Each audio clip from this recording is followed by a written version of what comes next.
He's in a mountain cave in meditation, and a band of hunters comes by, and they store him in his cave, and they think, well, now we've hit the jackpot because we're going to finally get some food. And they say to Milarepa, we want your food. Give us the food that you have. And Milarepa says, sure, but all I have are these nettles. I say, nettles? That sounds terrible. Well, at least give us some of the meat that you're eating. And he said, meat? Ooh, I'm a yogi, I'm a meditator. I have no time to go out and hunt for food. If I had meat, then you wouldn't see the bones protruding from my flesh. And they say, well, at least if you don't have meat, give us some salt to give some flavor to our food. And he said, I have no salt. What do I have need for wonderful flavor of food? The food that I eat is really just to maintain my body as a vehicle for meditation. And the hunters think, wow, this guy is really kind of pathetic. He's wearing these terrible rags. His skin is, his bones are protruding. His eyes are kind of sunken into the back of his head. He looks like a ghost. He said, you are really terribly off. And Milarepa says, no, you have it exactly wrong. Actually, I'm the happiest person around because I'm doing the kind of practice that I was meant to do. And he's said to have composed this song on the spot. And it's called the Song of the Five Happinesses. And he begins by paying reverence to his master. I bow at the feet of Lord Marpa, most kind. Bless me to give up concerns for this life. In Trakartaso Umadzong, his meditation place, at the summit of Umadzong forest, I, the Tibetan cotton-clad Yogin, sacrificed clothing and food of this life, and then worked to become a perfect Buddha. A small rigid cushion beneath me, happiness. A soft cotton robe around me, happiness. A meditation belt wrapped around me, happiness. Illusory body, neither hungry nor full, happiness. Mind that gives up examination, happiness. I'm not unhappy. Happy is what I am. If I seem happy, so happy, do all I have done. If you don't have the fortune to practice the Dharma, spare me your mistaken pity. The one who accomplishes lasting contentment for myself and all sentient beings. The sun's rays have set on the mountain pass. You should return to your homes. Life is short, and death strikes without warning. While I work to become a perfected Buddha, I have no time to waste on such meaningless talk. Therefore, in evenness, even now, I am resting.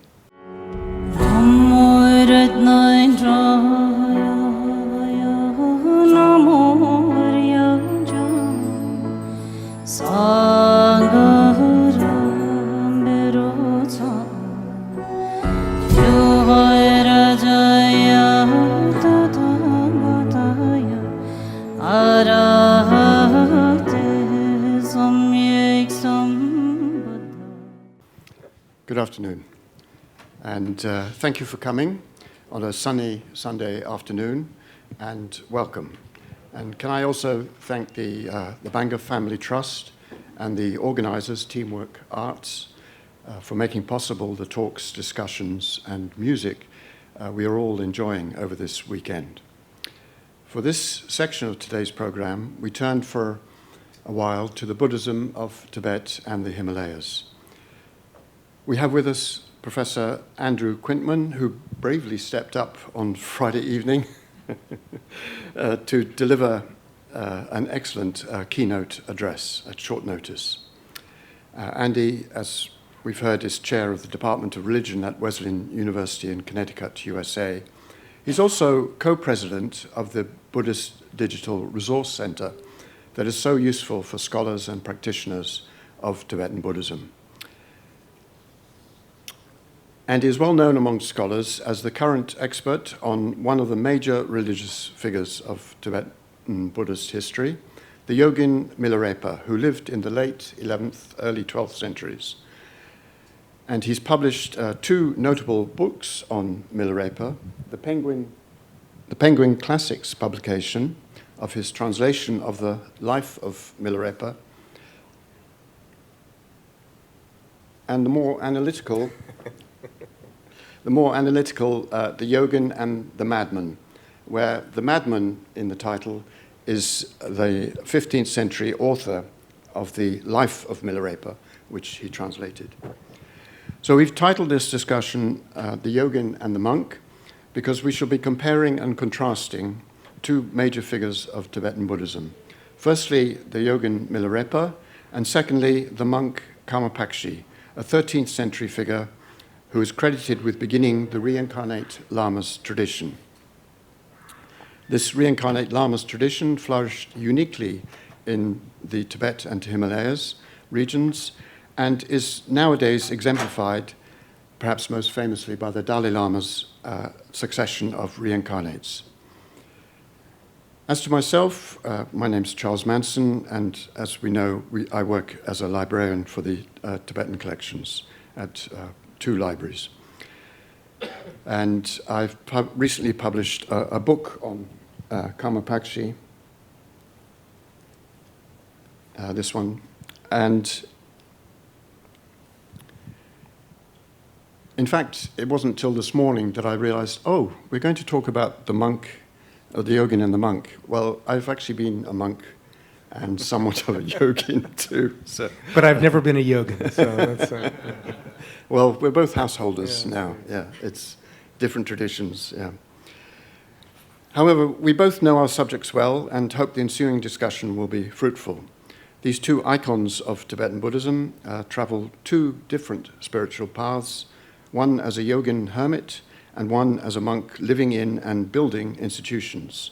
Both are part of the same Kagyu tradition of the oral lineage of Tibet.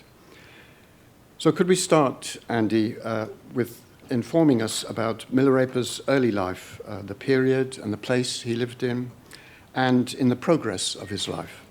He seems to have had an extraordinary life journey.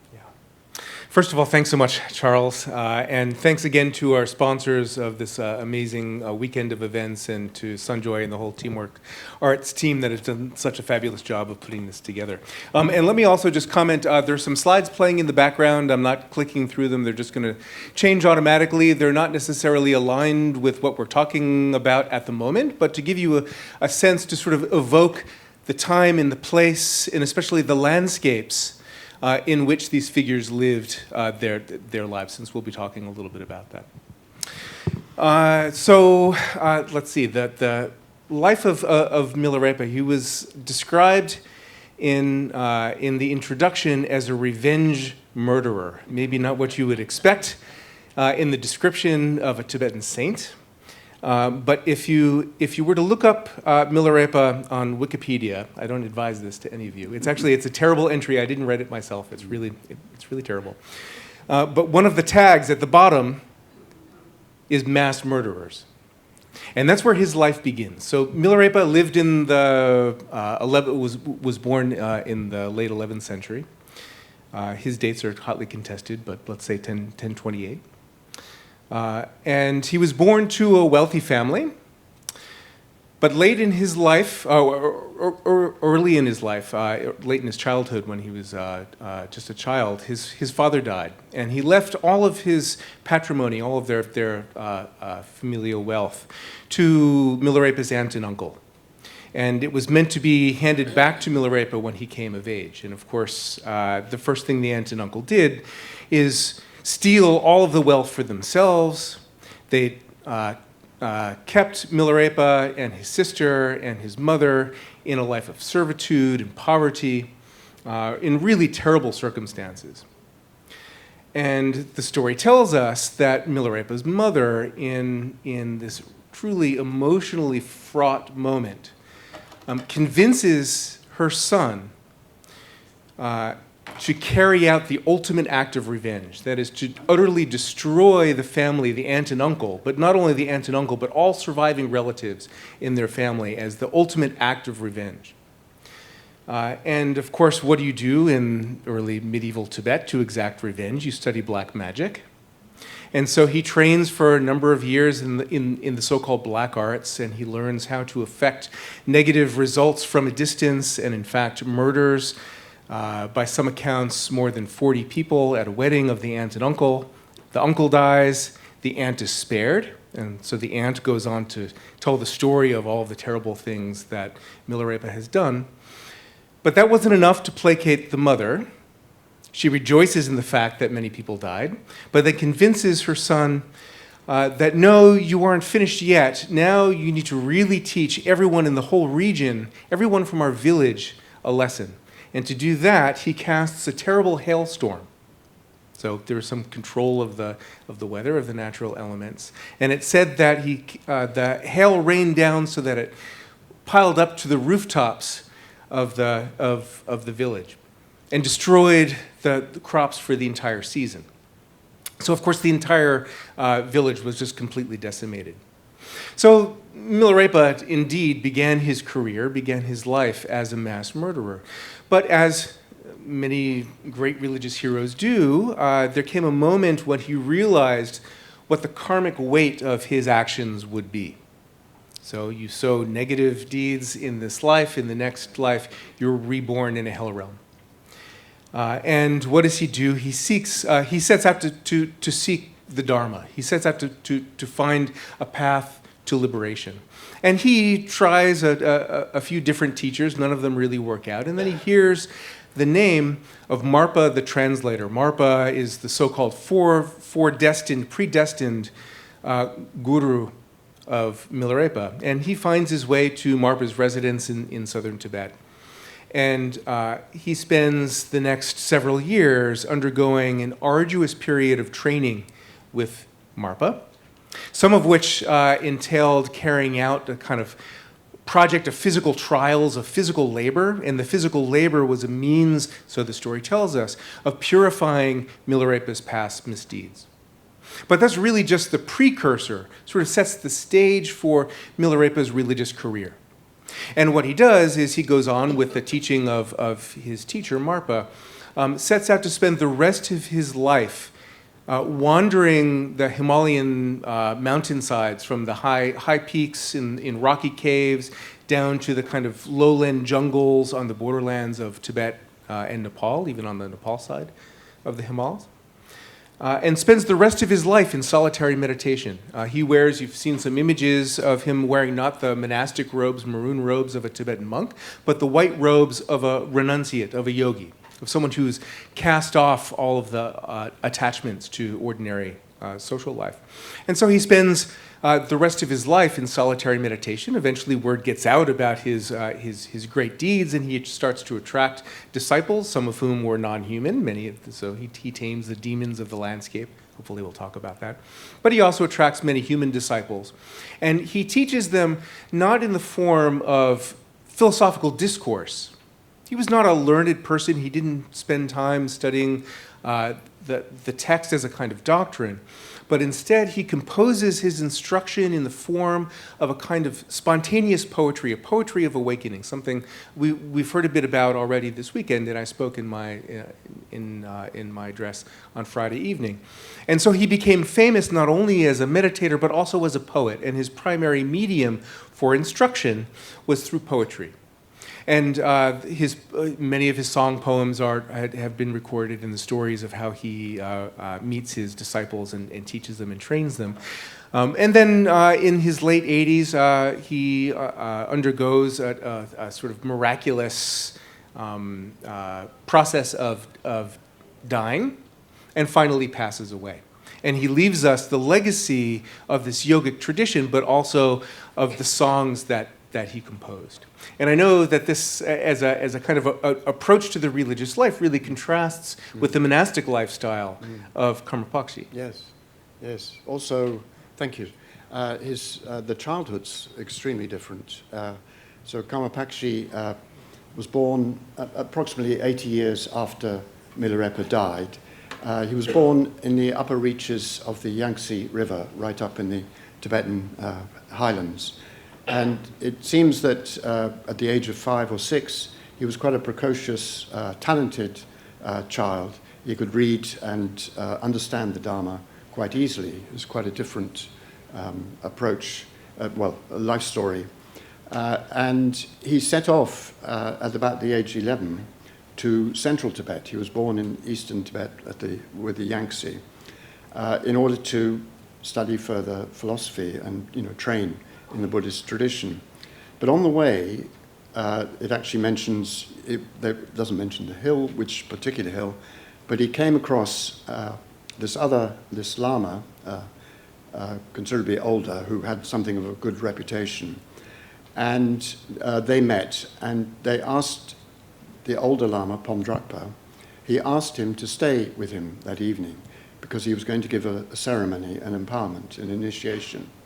And during the initiation, Pomdrakpa, the elder, he saw many visions of an earlier teacher who'd actually been the disciple of Milarepa. Yeah. So we're going in generations of disciples.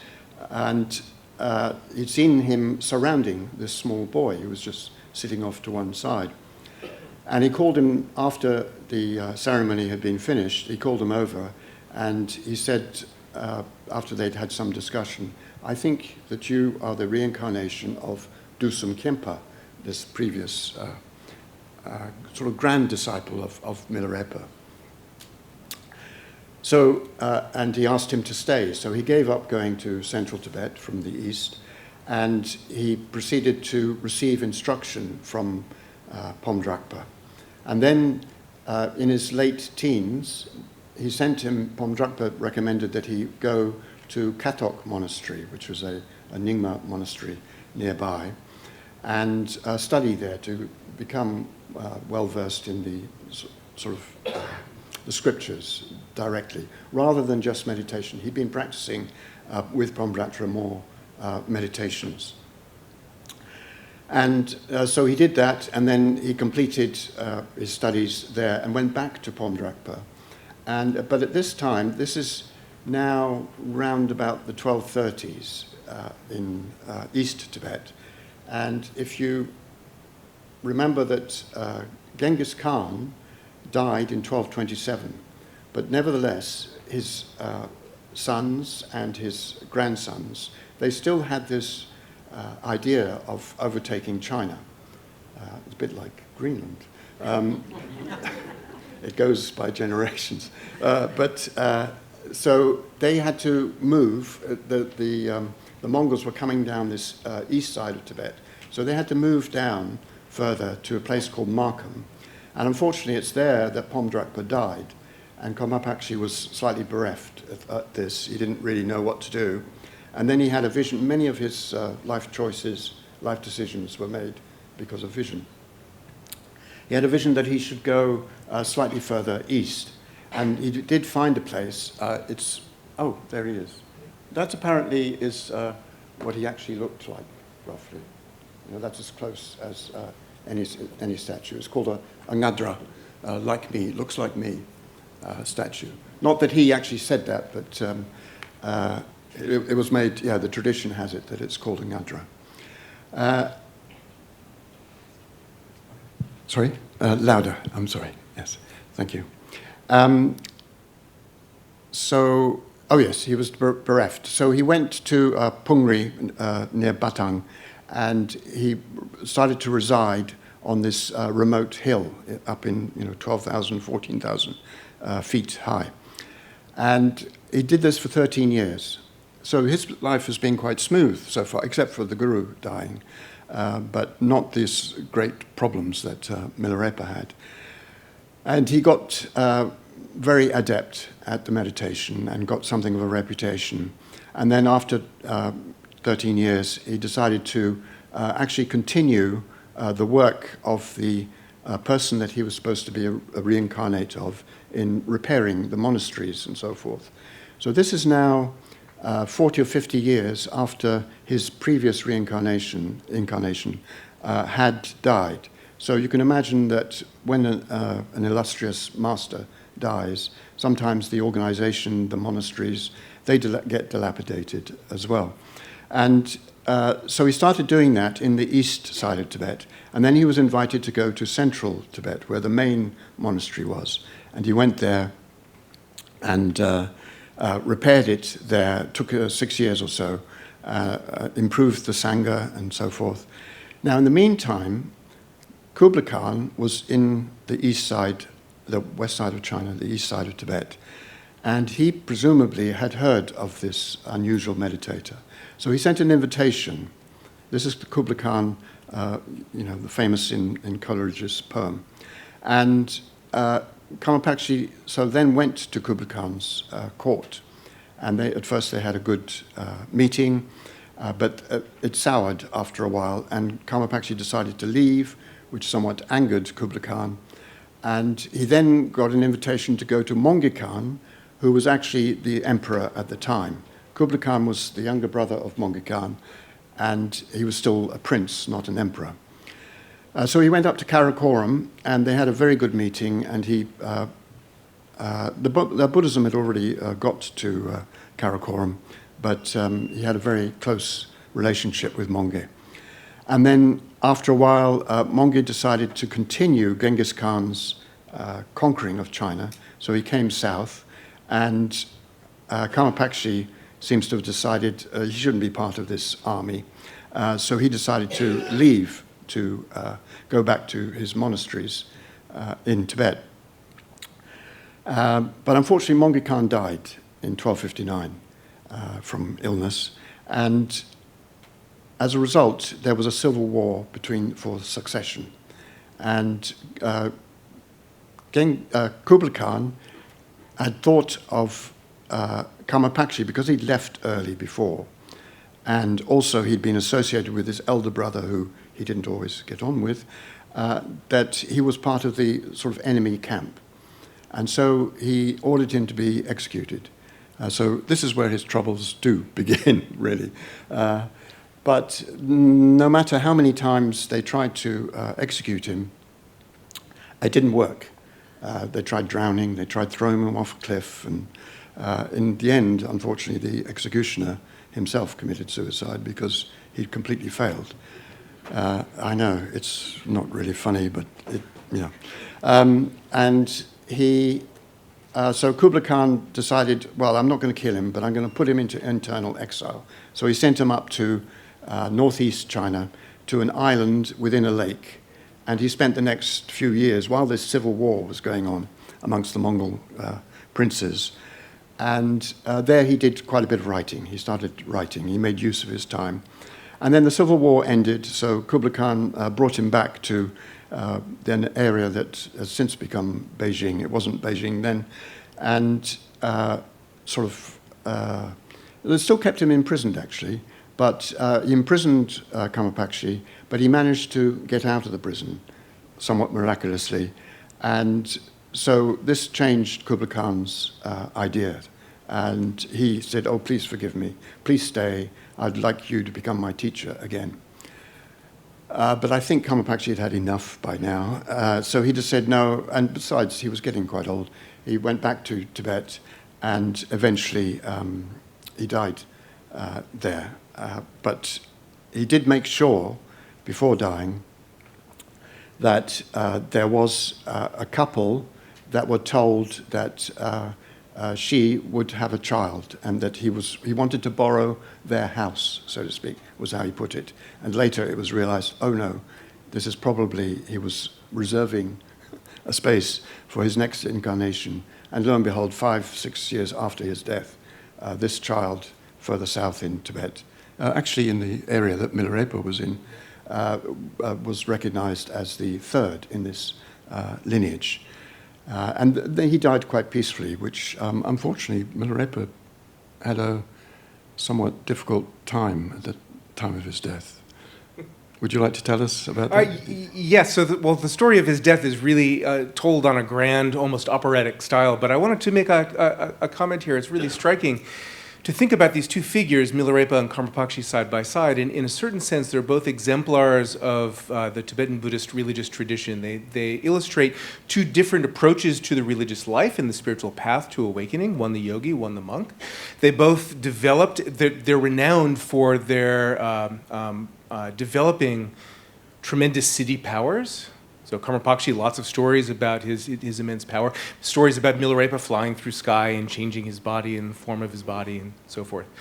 And yet, on the one hand, in the story, in the best-known version of Milarepa's story, the story that's translated in this Penguin Classics that I did some time ago, Milarepa makes the claim, late in the story, some of his disciples say, Master, you are such an incredible person, such an amazing, profound teacher. Surely you must be the reincarnation of some great master of the past. And Milarepa specifically tells his students, well, this indicates your great devotion to me, but actually this is completely misunderstanding the whole point of my life.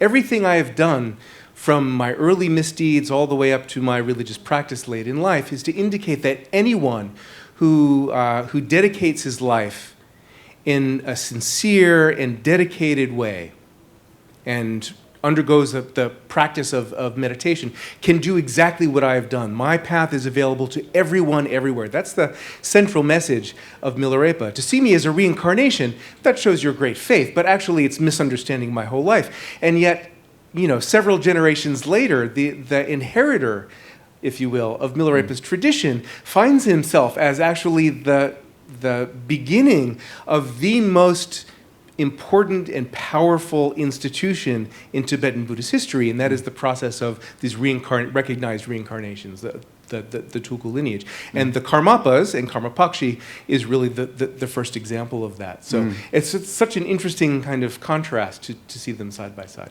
Yes, yes. Yes, it was quite, being told as a child, Karma Pakshi, that you are a reincarnation. But there was also a problem, it seems that he was puzzled about something, is that the Dusum Kempa, the previous incarnation, whose name translates as knower of the three times, so he knew the past, the present, and the future. He knew his past lives, and he would recount to his disciples that, in such and such a time I was, often in India, I was such and such a character. And when it got close, he was getting old, his disciples asked him, so where are you next going to be born? Because obviously disciples have an interest in this. And he gave three replies. He said, I'll be born in the West, I'll be born in the South. He gave more detail than that. But one, he said, I'll be born for the sake of one person. Now, in Buddhism, you have the bodhisattva ideal, where you engage with practice, with improvement, with being reincarnated for the sake of all beings, what you do, what you meditate on, and is very vital to the actual practice. So this seemed extraordinary that he would have said this. So it so happens that as he was approaching Karakoram, the Mongi Khan, the great emperor who had an empire from Korea to Poland, as he was approaching and he saw the tents there and everything, he suddenly realized, oh, this is the answer. This is what my destiny, so to speak, was that I've been reincarnated in order to help this particular person who is master over so many people, that could help. It's unfortunate that only 3 or 4 years later that Mongi Khan actually died, but that's the way it is. But that was part of his, much later in life, really coming to terms with this prediction of what he would, that he was a reincarnate of the previous one. So there are some similarities, aside from these great discrepancies between the two characters, and I've teased out some ideas that might work. So both were great travelers, I think. Milarepa traveled a lot. He did. So yeah. Milarepa was born, you might say, in a kind of hick town on the borderlands of Tibet. He was born far from the centers of power, certainly far from Lhasa, and in a region where the local inhabitants don't even consider. So they use a term that does not designate the rest of Tibet. They talk about Tibet being up high on the plateau. He was kind of down in the lowlands, close to the border, and he traveled all along the Himalayan slope on the northern side, on the Tibetan side, but also down on the southern side of Nepal. And the places that he lived, that he meditated, that he taught, that he performed miracles, became established pilgrimage places in their own right. And I think one of the interesting ways of reading the life of Milarepa is as a kind of map-making process. I've long thought that Tibetans historically did not create visual maps in the same way that we might, create a kind of outline of a continent and oceans and things like that. They were very concerned with landscape, with sacred landscape, but the landscapes were almost always documented and designated, claimed and reclaimed through narratives. And it's through stories like the life of Milarepa and other figures, especially the Indian Siddha Padmasambhava, that Tibetans came to create networks of pilgrimage in sacred places, especially along the Himalayan borderlands. Mm. And another way in which they are quite similar is that we have their literary legacies, and these mostly, Karma Pakshi wrote some quite philosophical works, quite difficult to understand, but in particular, something that we didn't know until fairly recently, a manuscript has come to light, that he also had a lot of his songs recorded, and Milarepa is, of course, famous for songs. Would you like to read one of his songs? Sure. Yeah. I would love. No. You don't want me to sing this one, because then everyone will run out. Let me just say a few things about the literary tradition that we have. So Milarepa never wrote down anything during his life. None of his disciples, as far as we know, wrote down anything he said during his life. In fact, we know very little about the Milarepa of history. We have no contemporary historical records while he was alive. But although we know nothing about the Milarepa of history, we know a lot about the Milarepa of stories. There are many, many stories written about his life. And in fact, those stories began to be written down within a generation or so after he died. There are many, many versions and accounts of his life story, some very short, some very long. But it wasn't until almost 4 centuries after he died in 1488 that one particular author and editor in his tradition, his name is he's known as the madman of Tsang. So my book, The Yogin and the Madman is the author that created the image of Milarepa that we know. Created what would become the most important, I would argue, the most important Tibetan book ever written, and certainly one of the most influential Buddhist stories of all time, and that is the life of Milarepa. So the story of Milarepa as written down by the madman many centuries later, that also records his poems, his song poems, would become an indelible part of Tibetan Buddhist culture, but also one of the most important Buddhist literary works ever composed.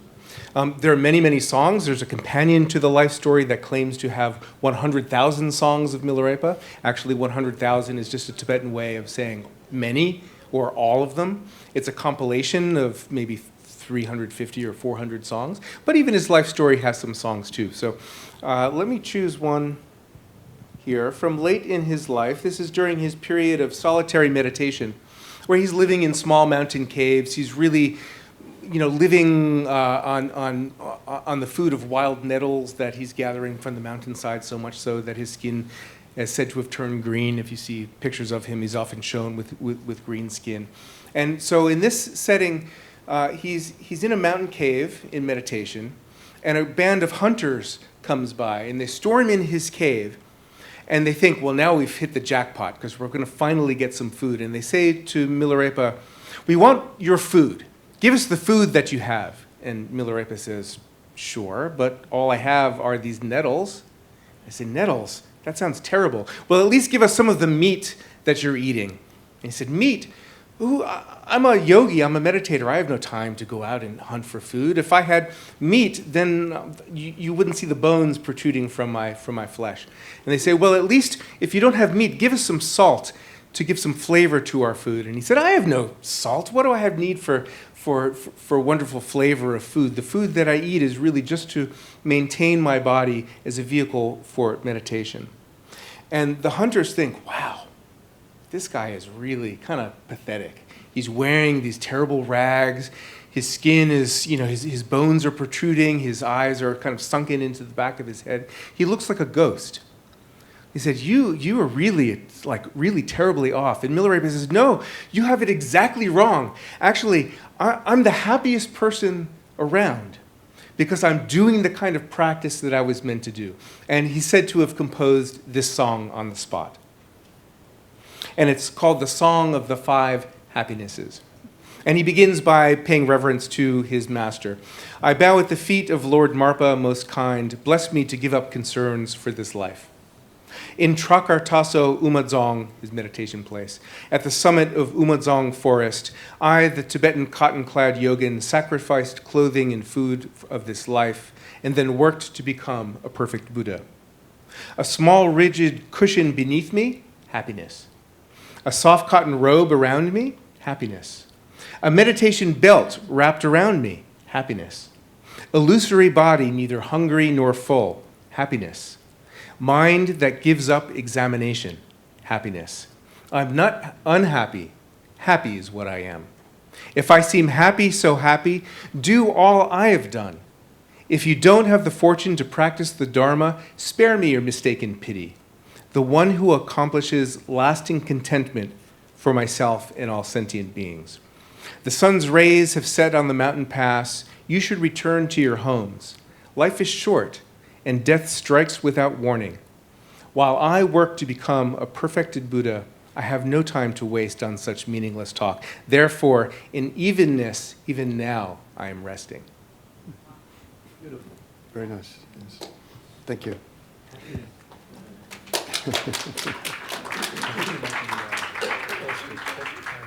Yeah. You want to take some? Yes.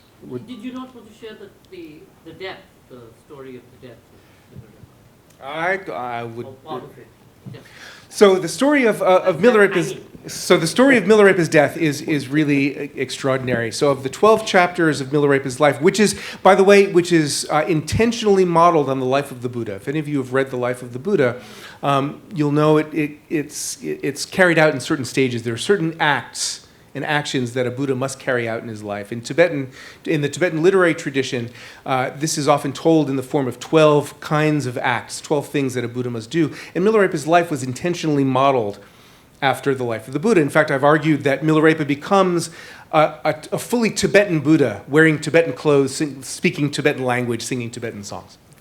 That's for another time. You can read the book. So at the end of his life, Milarepa's death really mirrors the death of the Buddha.